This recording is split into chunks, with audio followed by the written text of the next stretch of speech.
Hello, everyone, and welcome to the Arthritis Action Podcast. I'm Marc, your host, and today I'm joined by the original Dream Team with Leah and Terry here with me. Hello, both. Hello. Hi. Good to have you both back again. I don't think we've done one this series with the three of us together, have we? No. I do like being referred to as the dream team. It makes me feel like I'm not last picked on the playground. In this podcast, Terry, you're never the last pick. That's not offending you, Leah, either. You're also never the last pick. I'll stop digging myself a hole here. Cool. Yeah. So today we're going to talk about sort of a few different things. So we can talk about like different adaptations that you have to make throughout in your home and in your life, and different gadgets and aids that might be available for you as well. Because the three of us have had a lot of experience of talking to different, members and different members of the public all about arthritis and what it is they do and what they can do to help. And we thought we'd basically just kind of share some of that information we've all gathered with all you guys, and then hopefully some of it will be a bit useful for you. You can do a bit of Googling and, do a bit of a shopping trip or something if you need to get any extra bits that might help you out. So I thought we'd make some sort of order for this where we'll split it into a few categories, and I'm going to throw some categories out at you two, and then, we'll discuss each one, and you can throw all your knowledge at everyone and they can learn a little bit more about different adaptations, gadgets, aids, and adjustments that they can make. So we'll start off general things in the home. Let's start quite generally. What can people do to help with their arthritis and adaptations for it? I think it's like working out what you need and where to put it, and looking for, it doesn't necessarily have to be a high-tech version. There might be lots of things anyway that you've got around the home that might be able to help you. Yeah, and I think leading on from that, it's like looking at what your obviously what your needs are, where your symptoms are, thinking about what is difficult in daily living, and it might not, you can think big, it might be like what's going on now, but actually thinking, what about the future? What am I going to need in the future? And you can think as big as, I've got a house in several years' time, or even now, I'm really struggling to move around. Can I downsize? And that's really big. You talk about, something really big, but it could also be like, handrails or a stair lift, or putting in ramps or, things like that. But, again, that's some of that is quite big work, really. Yeah, I like that future-proofing idea as well, because especially even if you're able to now, if you feel that, in 10 years, you're going to be much worse at these things, you should start thinking about in advance of it, because while you're able to do this stuff, it's probably easier to get that in place now rather than later on when it's too late. Indeed. And I suppose a good example of that is, personally, when I moved with my parents, I was 12. I moved to Southeast London, and we moved into a bungalow. Now, as a 12-year-old living in a bungalow, that was not a cool thing to do. But 2 decades, more than, almost, 3 decades on, my parents are still there because they were like, well, they don't want to move again. So, it's a big stress moving. So they were almost future-proofing before it was even necessary to do that. So, it's you've got to think about the future, haven't you? Yeah. I think also bungalows get a hard rap. I have nothing against a bungalow. I think people are too harsh on them. Having everything on one floor, it's quite good. I know. Yeah, no, it's great. Yeah, there are things like, as well, as you mentioned already, like having things like handrails and stuff. That's quite a common thing a lot of people put in, because, whether that just be for the stairs or also for the entrance to the house as well. Because you might actually have to have something like a ramp installed, if anyone has any, whether you have like a rollator or, a wheelchair, or just even if steps are really that much of an issue, having things like that could be really, really good. I know that will come at a cost, of course, which is where a useful one to have for just initial home adaptations is probably to, get an appointment with an occupational therapist, because then, you might be able to get some of that installed, for free or on the council's dime. I mean, how do you go about getting those appointments, though? So there's multiple ways to do it. You can speak to your GP. That's probably the most direct route to do it. But I think you can also self-refer via the NHS website. GP is usually the best one. I know it's not always the fastest thing to get an appointment, depending on your area. Some are quicker than others, and there are limitations depending on what your individual council's budget is towards these things as well. So there's also furniture as well. I was just thinking about that, like actually getting furniture that can help. So like furniture that raises up. You go to your local sort of mobility shop, or furniture store might even help. But those sort of more specialised equipment or furniture to help you sit and stand up and get comfortable as well, that have all sorts of different positions that but essentially will adapt to how you want to sit and can sit, or even lie down. You get specialized beds and stuff like that. So there's all sorts that you can get, and you don't even have to go ultra expensive. There are things out there that are affordable, and also there might be funding in place from the local local councils. Yeah, some charity shops as well also have large items of furniture in them as well. Yeah. So you do get certain charities that specialize in having more beds, furniture, stuff like that in there. And I also wanted to mention we're aware we're going to try and throw out multiple cost brackets worth of stuff here as well, because not everyone's budget's the same. If getting a new chair isn't an option, maybe you can buy pads or cushions or extra things to put on top of them. If it's a little bit too low down, you can get a new pad to go on there to help raise it up a little bit as well. So there are always different options that you can do, because it's not always possible to buy a whole new chair or something like that. So just having some extra cushions or various seat covers and stuff can make a bit of a difference. And I think as well, I spoke to one person and they had, rather than carrying lots of things from one room to the other in their hands, they pushed it on kind of like a tea trolley. So it was at a level height, so they didn't have to bend over, and they weren't worried about falling over and spilling hot cups of tea. So having it on a flat surface that could be moved safely is really important. And along with that, things on the floor that might be a trip hazard, like rugs or even slippers that don't fit you properly, making sure that your environment that you're able to move around in, if that's something you find difficult, is kind of clear of any hazards as well. I think that's really important. Yeah, definitely. I remember one lady gave me a really good tip that she uses once, where she has a backpack at the bottom of her stairs and the top of her stairs, because she needs her hands to hang on to the rails when she goes up and down them. She can't carry stuff up there and be confident in her safety at the same time. So she has a backpack at the bottom, fills it up with the stuff she needs to take upstairs, and then straps it on, goes upstairs, and then makes sure she was going on the top in case she needs to bring something down as well. So just nice, just a couple of cheap backpacks, and solves her problems for going up and down the stairs carrying things. Yeah, wow. That's really great, because then you're not having to worry about your balance, are you? You've got it, so that's all good.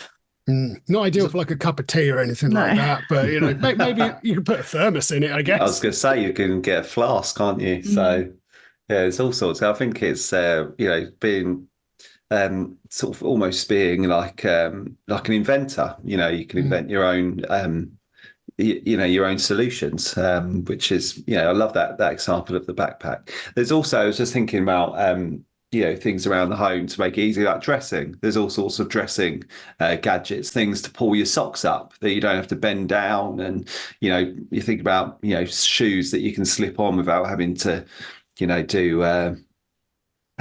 do laces up. I know there's a famous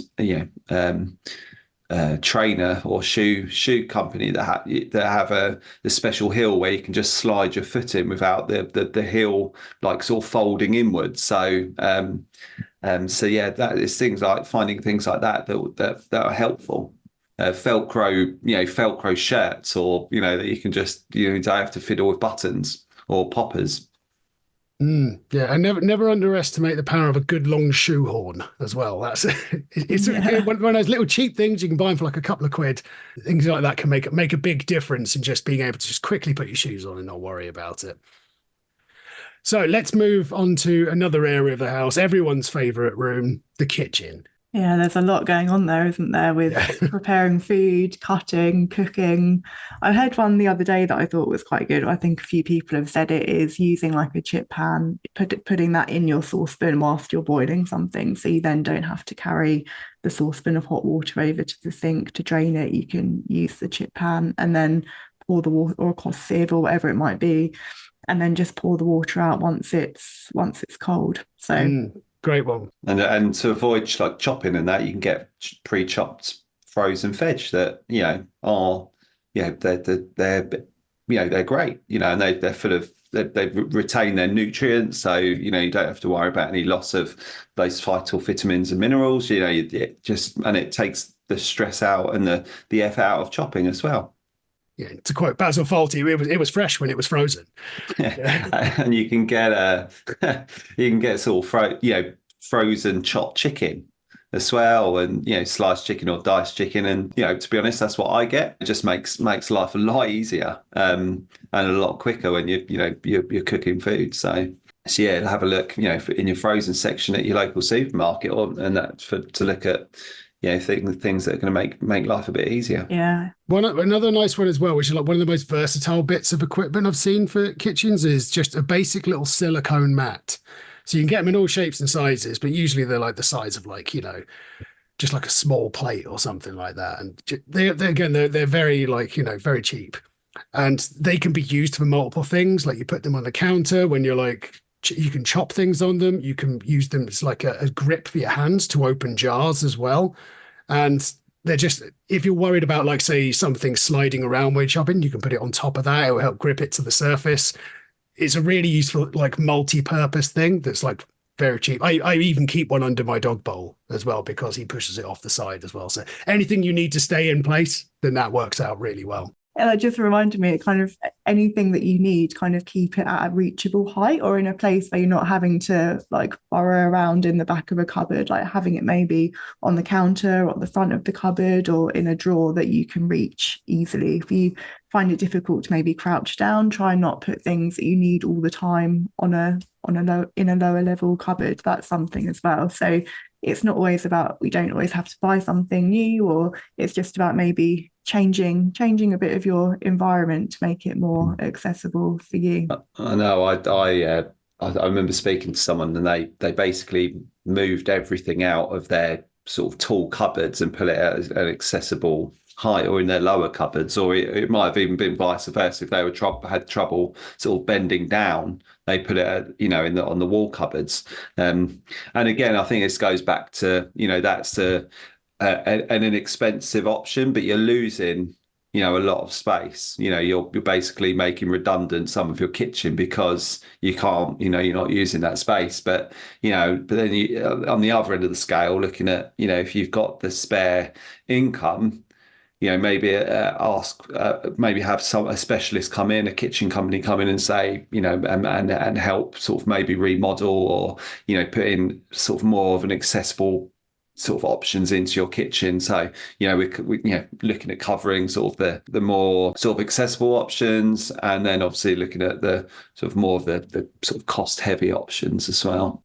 Also as well, when it comes to gadgets and stuff like that, please do have a look at our website as well, because we've got like a little downloadable or printable fact sheet on various gadgets as well. And I know there's a few things like jar openers, but bottle openers, stuff like that. They're a little hard to describe on a podcast because you can only hear me and you can't see the gestures I'm currently making with my hands.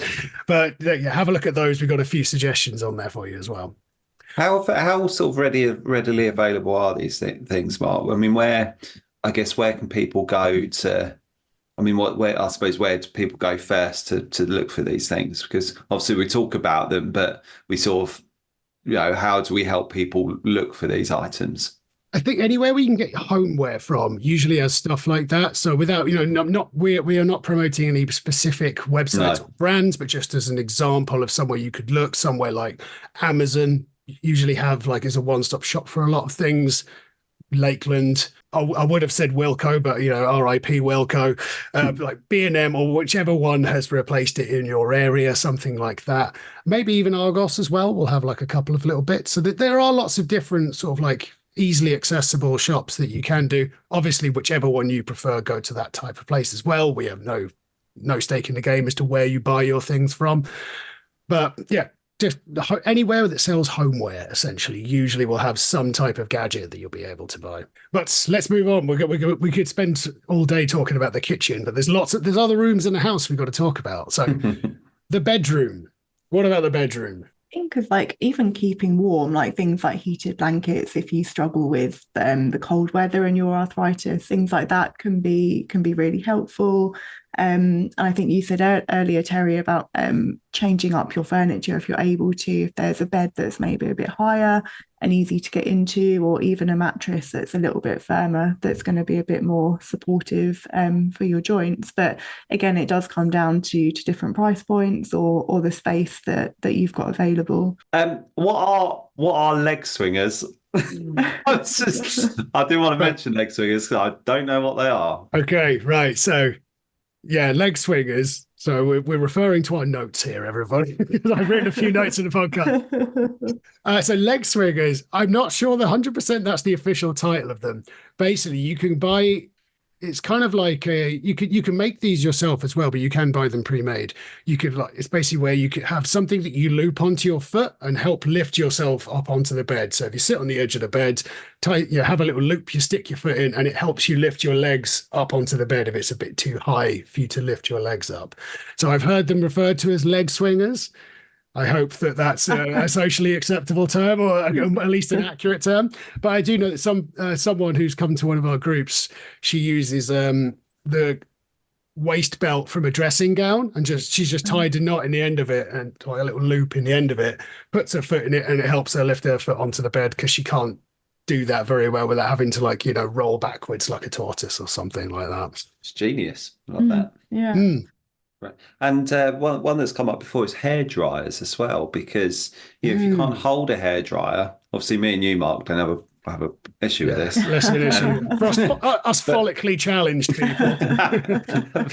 but you can get ones on a stand. So you get a specific stand to hold your hair dryer. That all you have to do is turn it on, stand there, and I guess rotate your head around, or that sounds horrible, to do a bit like The Exorcist now, or move around and try and dry your hair without having to sort of hold a potentially heavy hair dryer. Yeah, I mean, even just like the motion of like the angle you have to hold a hair dryer with, like your arm raised up above your head, can be quite a difficult one to maintain for a long period for a lot of people. So yeah, that's a really good one. That is good. Let's move on, because we've got loads to get through today. We've made quite a big list, actually. I was worried it was going to be too short. Turns out we've actually got loads on here. We love a good gadget. We do. Gadgets are great. We do. Yeah, absolutely. So let's move out. Let's take it outside for a minute and go to the garden, because obviously we're recording this as it's a beautiful day at time of recording this. Summer is here. Lots of people are going to be getting out into the gardens. So what kind of gadgets and adjustments can people make in their gardens? You can get those like kneelers that have got handles on them, so you can either use it to sit on or use the handles to push yourself up, so you're not just on the ground without any support. And again, like making life easy, if you're not able to do lots of digging or weeding, or it might be that you put things in pots, or I think having someone that can even help you with the difficult parts, like whether that's cutting the grass or strimming or whatever that might be. If there's someone that can help you with the heavy load, and you just do the things that you enjoy, that can also make it have a bit more motivation there to go and do it. Because I know we speak to a lot of people who absolutely love gardening and want to find a way to continue with that, particularly as gardening's brilliant exercise as well. So I think that's a brilliant point as well, to make sure that make sure that you're getting the enjoyment out of it as well, because like the purpose of a lot of this stuff is to get enjoyment out of it. So if you can find someone to do the boring bits, or like, as you say, the heavy lifting, then giving the bit that gives you some pleasure out of it, making sure you still retain that. And I think that's a really important thing when it comes to like any adaptations or anything like that or adjustments you'll make in your life, is make sure you're making these so that you can still get the enjoyable parts out of it. Raised beds, get some, obviously it's quite an effort to put them in, to begin with, but actually, to be able to enjoy the gardening, that might be a really good idea to get some, obviously the old train sleepers, or and get them in, raise your beds up so you can, you don't have to sort of necessarily bend down and do planting and tending to sort of whatever you're growing. So I think they're a really good option. And also tools that you can get tools that are extended, so you don't have to bend down so far, or you can look at tools that have a chunkier handle, so you're not having to grip so much. So yeah, again, probably local, available at your local garden shop or online. But they're, if things that make it easy to grip. Making a little trip to a garden centre can be quite a good one for stuff like that as well, because then you can like physically see the product. I know obviously a lot of us buy stuff online these days, but because of the variety of gardening tools that are available, it is quite good just to have a look and see what's going to be physically useful for you. Yeah. Especially ones that the sort of more specialized sort of garden shops or garden centers, that I think will probably have a good range. Plus they normally have cafes, so you can have a nice cup of tea and a bit of cake whilst you're there. Oh, yeah. Have a rest. So you've got to pace yourself whilst you do these things. Yeah, Absolutely. Love it. that's a good point. And also, like, staff at garden centres are really helpful. So if you're struggling for something, or you want something, or you've got a particular idea, most of the time they'll be able to help you, or maybe you don't have to be, you're not under any obligation to buy it, but they might be able to kind of help you figure out what you need or what you don't need as well, because they can be a bit of a minefield full of different products. Yeah, they also quite often, as my experience, of course, not every place will be exactly the same, but they will help you with stuff to your car as well. So they usually do have staff on hand to do stuff like that as well, because they're quite good in general, garden centers for stuff like that. Cool. Moving on to the next place. So we've got to talk about work. I know this has all been quite pleasurable so far, but we do have to talk about work. Loads of people work from home now. So yeah, your home office. What about your home office if you've got one of those? I think I'm guilty of not doing this, and as a result, my hands can get quite sore. But things like wrist supports or supported mouse mats as well, like little things that you can just put in place in front of your computer. I have one of them next to me right now. I've got a nice little wrist support from a mouse man. You're very sensible. I'm not, as it seems. So Yeah, you could also get, looking at your mouses and keyboards, you can get sort of accessible mouses, or mouses that are designed to take the strain off of your wrist, and obviously keyboards as well that you can get those split keyboards that make typing and basically wrists or some more supportive for your wrists, so you're not having to move them so much. They look a bit odd. I think they take some time to get used to, but in the long run, really beneficial. Ergonomic keyboards. Ergonomic, that's it. That's the word. That's the word.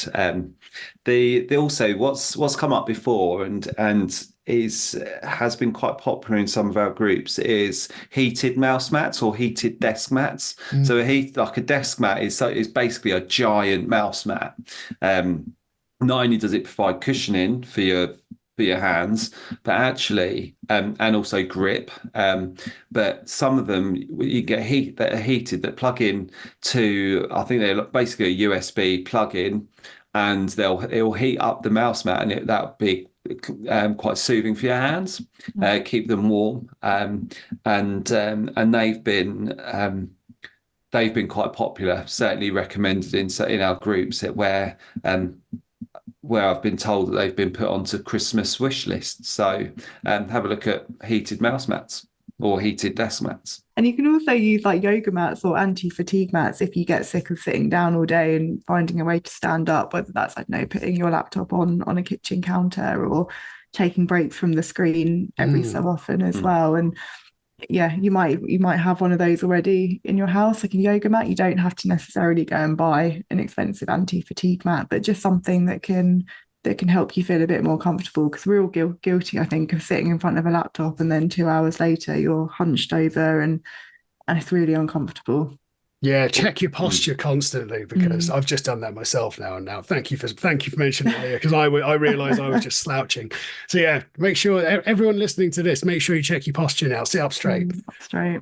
And you can get raised desks, so desks that will raise up with a push of a button, and also go back down again. So you can sort of mix up your sitting and your standing. Now, I would say that sort of all of this is work and we would say that speak to your place of employment. It might be your occupational health team, it might be your HR team, and look at just say look look at ways in which you can make your sort of your work life a bit more accessible and a bit more easier for you. So we look at working from home, and essentially you have to ask the question, should I have to spend this money myself? But I think in the first instance we should say that speak to your place of employment, because we think that that stuff like that should be made available. But yeah, and also in work, again, if you're going to the office, there's a whole host of issues there, because it's obviously you've got the travel side of things. How do you travel to the office? But also whilst you're there, what can you do to make life easier there? Again, you look at your mouse, your ergonomics, so your chair, your screen, your mouse, your desk, but also speaking to your colleagues as well, and just saying, look, this is what's going on. I might not be able to do some things, but please try and include me, or this is what I can do, this is what I can't do. I might not be able to lift this heavy box, but I can help where I feel I can. We also have a podcast episode specifically about work and arthritis as well. So if you want a bit more detail, we talk more about the workplace, especially in that one as well. So if you want to listen to any of that, then please, check our back catalogue, and you can have a listen to that one in a bit more depth. But let's get out of the house now and get out of the office and go out and about into the wide world. So mobility aids, I guess, is a useful thing, because that does help, especially even if you are just going to the office, you go to the shops, library, the theatre, the cinema, wherever it is you're going, you've got to get there, and chances are you're probably going to have to walk a little bit for some of the way. So what can people do to help them do that then, guys?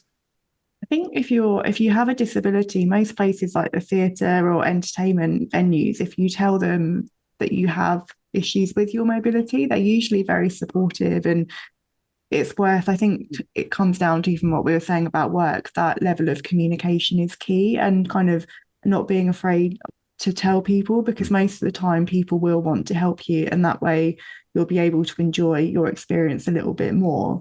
But also, if you're out and about for quite a prolonged period of time and you maybe don't always need to use any mobility aids, but sometimes you think you do, it's always better to take something with you so you don't feel like you're flagging towards the end of the day. Like, you can get walking sticks that fold away, or I think like hiking sticks that might be a little bit smaller, and that way you've got something as a backup, and it might help with levels of anxiety as well, particularly if you're in a place that's a little bit further away from home or your normal kind of transportation links. And also just going on the sort of theatre experience and cinema experience, or any of those sort of activities, then you might actually, if you're in a position where you can get disability, or sometimes carers can go free. So actually, if you've got if you can take someone along with you, and they might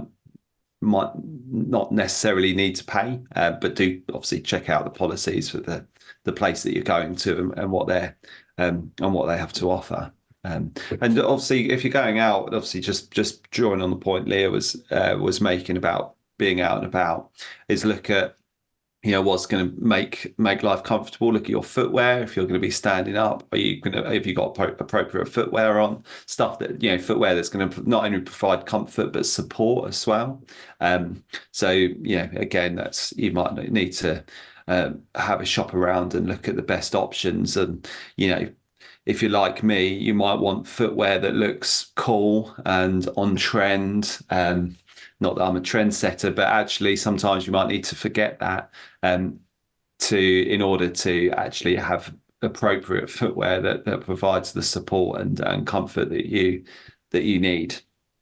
I think footwear's come a long way as how it was, even like say 10 years ago. It's a different game now, isn't it? Because you can get so many companies that make much better looking shoes that provide support, whereas they always used to basically all look the same, and you could tell like they're that type of shoe. Whereas now, there's loads of companies that have put so much more effort into making it look good, because I do think that's important as well, because you're more likely to wear something like that if you think it looks good at the same time. I think that is actually underestimated as to how important that is. Yeah. And I think, I think must say that, the local mobility shops in your sort of local towns and are sort of almost unsung heroes as such in terms of what they have to offer and the advice that they give. You can look at, things that are more affordable, like, the walking sticks, the Nordic walking poles that are essentially cool looking walking sticks.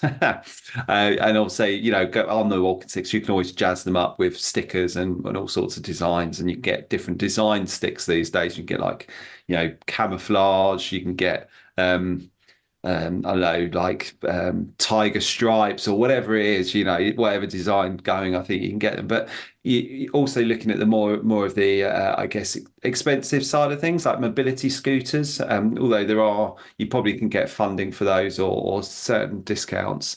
I mean, I've got living experience with these. My wife's got she's not only got power chair, but she's got a scooter as well. And we looked at getting a scooter because we travelled abroad, and I guess the advice here is if you're looking for mobility scooters and you also want to travel, we're going to be talking about travel in a bit, but look at some that will be okay for both. So looking at like lithium ones that have lithium batteries that can go onto aeroplanes essentially. So I didn't even know that was a factor. Thank you very much for telling me that one as well. Let's talk about travel then. So not just like maybe like a slightly longer trip than going to the shops. What have we got for that then? Obviously we can start with planes if you like. So we're going to the airport. Yeah. I think a good thing I guess to sum all this up, Mark, is to look at what your need is. Essentially what it is you need. And obviously traveling to an airport, there is a lot going on there. So, just leaving home can be quite difficult, and there's all sorts of services that you can use. Again, do some research, and it does depend on probably the airline as well, but there are services out there that will might come and pick up your bags for you and take them to the airport, check them in. So all you need to do is get to the airport and get yourself through security, but also speak to the airport first or speak to the airline first and ask about what their accessibility options are and what their service is. So, for example, I travelled abroad recently with my family.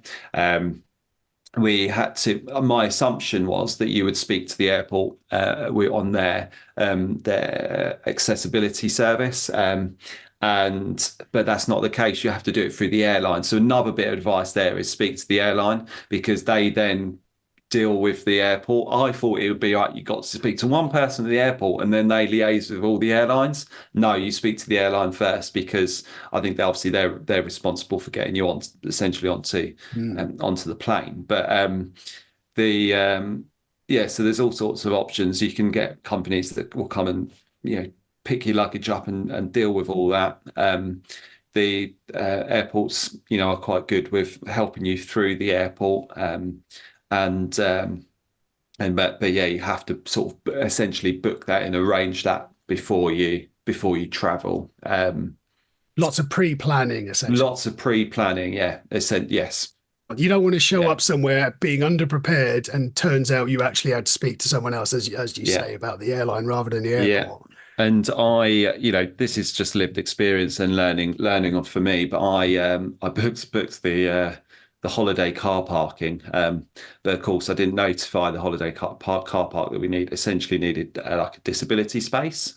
So, we didn't have to, because you can just take your car, get out of the car, and then they take the car and park it. But the problem is when we came back, the car park was quite a long, or the car was quite a distance from the office. So for me, my learning was I needed to say, look, is there anywhere close by or a disability bay that we could use? So when we got back, we didn't have so far to go. So yeah, there's all sorts of, again, just look at what your needs are and what you potentially find difficult. And usually airlines are pretty good, and the airports are pretty good. The sort of the accessibility service was really good, essentially. You can get the same thing in train stations as well, can't you? Yeah. So I think you do deal directly with the station in that case, though. Yeah. Rather than whichever company the train is from. So just to confuse everyone, you've got to do it in different ways in different places. But again, that goes down to do a bit of research beforehand. Check who do you need to talk to, and if you can do it on the day or if it has to be done in advance.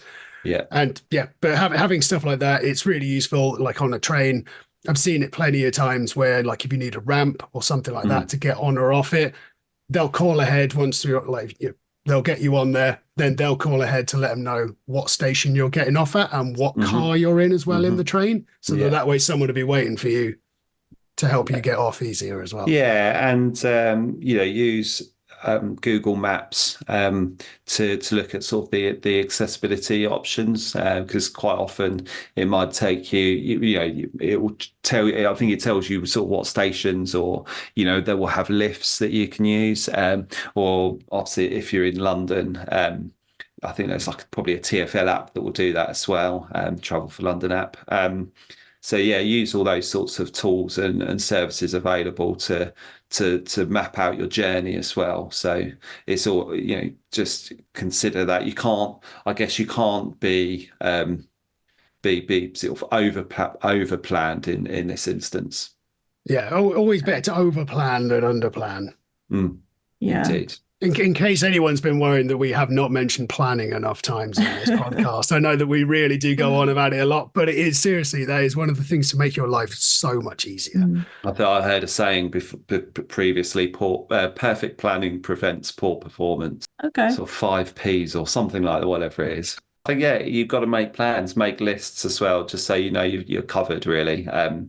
But also, always ask. There's always someone somewhere that you can ask for help, and that's extremely important. I think that's a really important thing just to mention as well, is the mental side that comes with all these adaptations, because it's a big change. Like if you have arthritis and you've formerly been a very independent person perhaps, and you used to do all these things on your own, having all these adjustments and adaptations and needing gadgets and stuff is a very difficult thing to adjust to itself. Like the adjusting to the adjusting is incredibly difficult.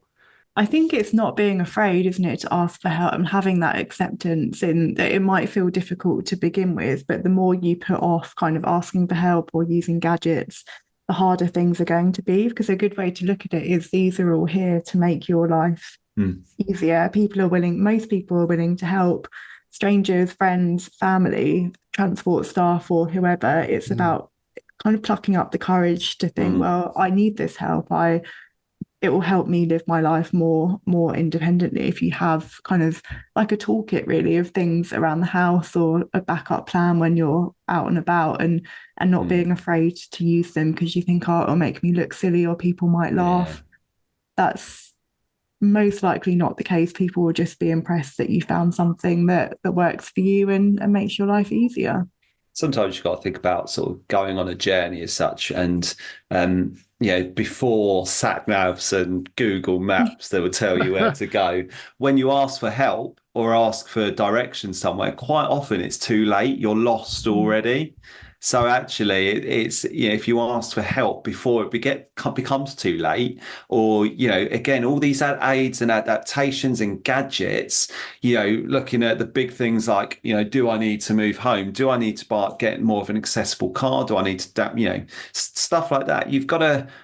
You've almost got to think about all this, right? What your needs are now, but what they potentially will be, what your needs will potentially be in the future, and actually do something now before it's too late.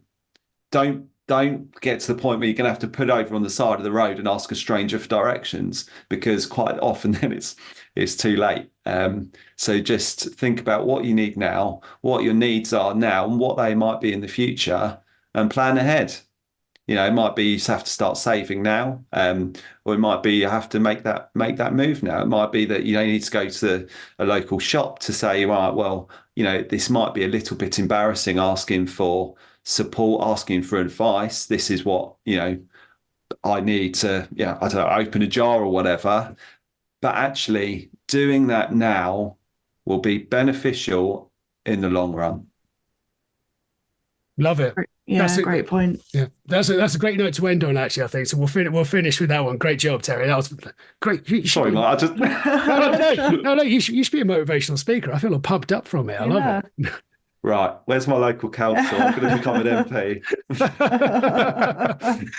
Excellent. Well, thank you very much, everyone, for listening. As I said, we do have some resources on our website as well that might be useful for all of this. We've got sort of like loads of fact sheets, a whole bunch of videos, and just loads of information that might be very useful for this topic as well.